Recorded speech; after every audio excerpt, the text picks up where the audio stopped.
I exclusively refer to the 1982 version of The Thing as John Carpenter's The Thing, which, funnily enough, reminds me of Stephen King's It, and that makes me want to contribute my own by writing a story that I will call Vague Entity. To be honest though, I love John Carpenter's The Thing. If Ghostface asked me what my favorite scary movie was, this would probably be the one. It has some of my favorite horror elements, a harsh outside environment that forces all of the characters to remain indoors in cramped man-made spaces, conflict and fighting driven by paranoia, that paranoia being driven by an imposter being amongst the crew, and it all comes together with some amazingly disgusting practical effects.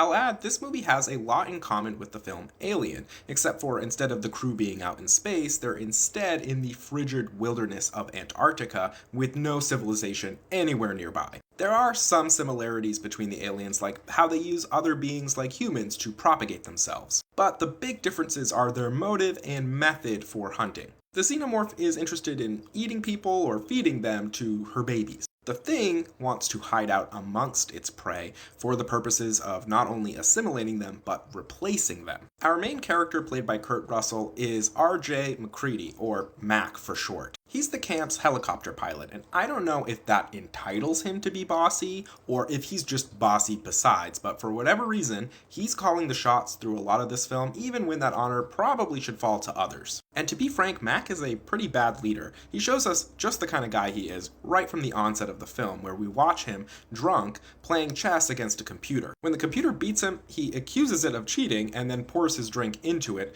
making it explode. He's a sore loser, and he doesn't actually think through his moves. He just arrogantly believes whatever he does will work, and when it doesn't, he flips the board. Even though he's not the sole contributor for why everything goes badly, he definitely is a huge contributor. Now, even though it's not obvious, I would go so far as to say that this film is something of a Shakespearean tragedy. Even though we don't see everyone die, it's kind of a foregone conclusion that that's the case, with two of the characters, Childs and Mac, seemingly surviving, though one of them may not be human. Even if both are human though, they've used up all their gas blowing up their shelter, and all of the vehicles and transportation they might have had to get away from this particular area of Antarctica. They say earlier in the film that not only is it 40 below, but there's an incoming storm, so they're about to be hit by even worse weather than they're already in. Now, the other quality of a Shakespearean tragedy that might not be apparent here is that the tragedy itself could have been avoided, and I think that is the case, even though it isn't exactly explicitly the case. I think there are multiple times throughout the film where characters make choices,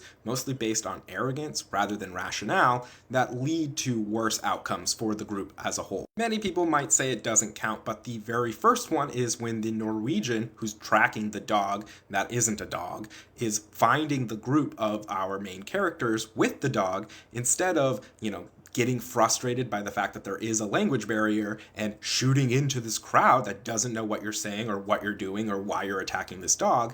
Maybe you take a minute or so to try to find some way to convey this, run up to the dog and throw it aside. I don't know, anything other than just shoot wildly into a group of strangers and expect them not to retaliate. But even much later in the film, after some of the characters finally understand exactly what's going on with this imposter, they still tend to split up and leave people alone only to run into them later and realize they can't trust them. There's one of those moments right near the end of the film where Childs is cleared as being human after the makeshift test that Mac devised. So they give him a flamethrower, they're all working together, and then not long after that, they leave Childs alone.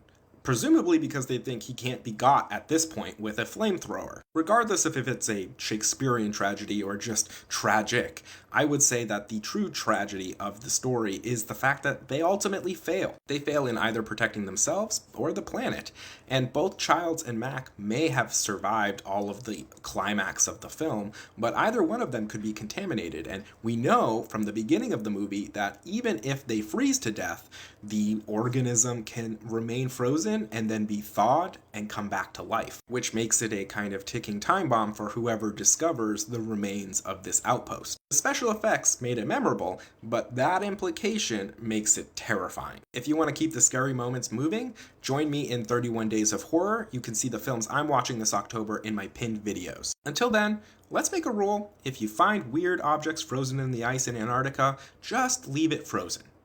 For all our sakes.